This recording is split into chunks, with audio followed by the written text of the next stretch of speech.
Сәлеметсіңдер ме, құрметті оқушылар.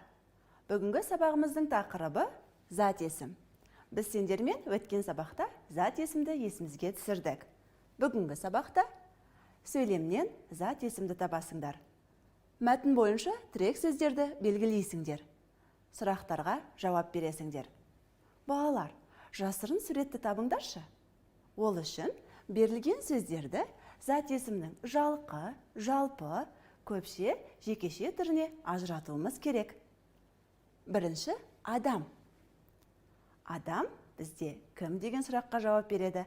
Ол зат есімнің жалпы түрі болады және жекеше түрі. Ағаштар. Нелер деген сұрақ қоямыз. Олар жалпы есім болады және көпше түрі. Оқушылар.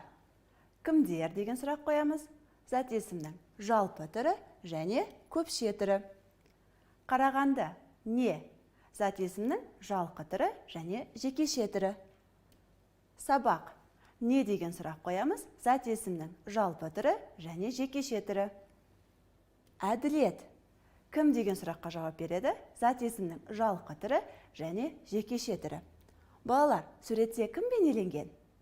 Дұрыс айтасыңдар. Қазақтың атақты суретшісі Әбілхан Қастеев. Ендеше қазіргі оқығалы отырған мәтініміз Әбілхан Қастеев туралы болмақ. Берілген мәтінді мұқият тыңдаңдар. Ересек оқушы. Әбілхан тұңғыш рет мектеп табалдырығын аттағанда 25 жаста еді. Өмірінде оқулық ұстап көрмеген Әбілханға оларды түсіну қиын еді. Есеп тіпті ауыр. Бірде мектеп директоры Әбілханды шақырып, оңаша сөйлесті. Сонан соң сыныбындағы екі баланы шақыртып алып, ертеңнен бастап Әбілхан сурет студиясында оқиды. Екеуін кезек-кезек студияға ертіп барып, оған тілмаш боласыңдар деді. Әбілханды ертеңінде суретші Хлудовтың үйіне Дәлденбаев ертіп барды. Үйден шашы әппақ қудай көзілдірікті шал шықты. «Қош келдіңіздер», деп үйге өзі бастап кіргізді. Жәркенттенсің бе? Деді ол. Білем, ол жерлерде болғанмын. Тамаша таулы өлке, деп жер жанаты Жетісуды жанындай жақсы көретінін айтты. Үйренуге, сабақ алуға келдім, дегенде Хлудов қатты қуанды. Міне, жасым 70-тің 8-інде.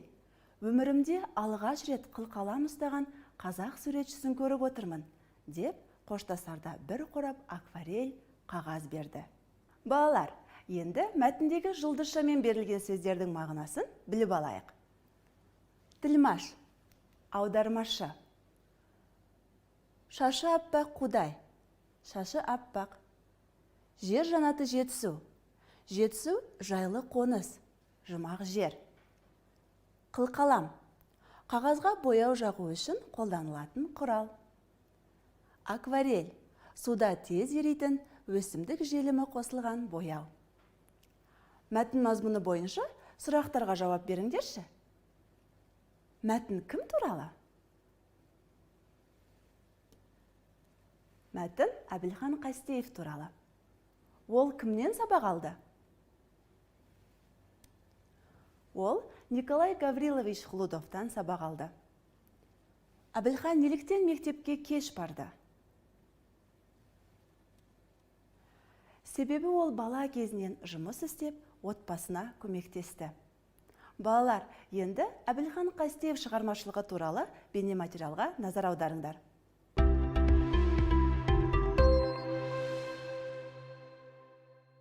Мың 1944 жылы 40 жасқа толған Әбілхан Қастеевке Қазақстанның халық суретшісі атағы берілді.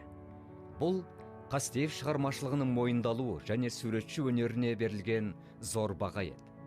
Соғыстан кейінгі жылдары Әбілхан Қастеев лирикалық пейзаждар салуға ден қойды. Мұндай пейзаждар салу сериясын суретші 30-шы жылдардың аяқ шенінде бастаған болатын. Нәтижесінде қазақ бейнелеу өнерінің алтын қорын байытқан Медеу шатқалының көрінісі, Кіші Алматы өзені, Қазақстан тауларында жол, гүлдеп тұрған алма бағатты суреттері дүниеге келді. Портрет жанрында асқан ыждахаттылықпен еңбектенген Әбілхан Қастеев халқымыздың бір туар тұлғаларының тамаша галереясын жасады.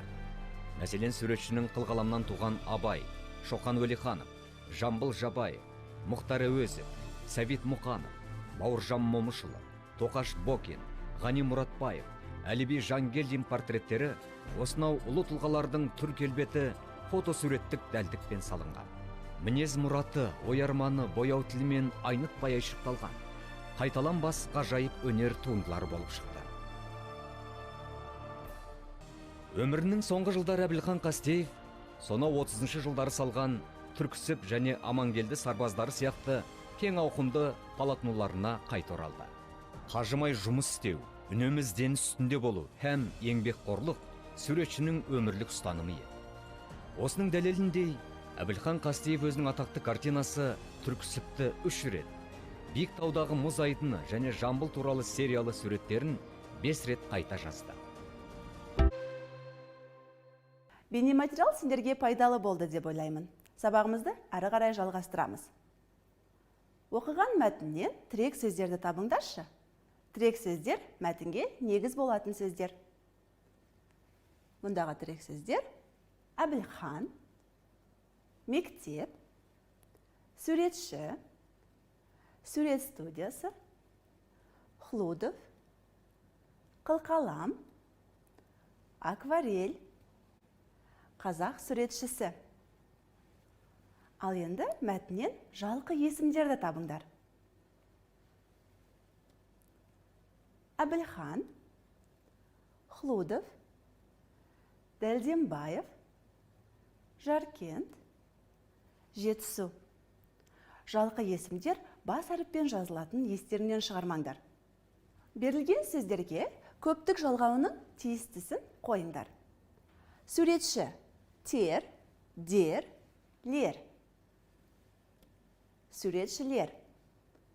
Бала, лер, дар, лар.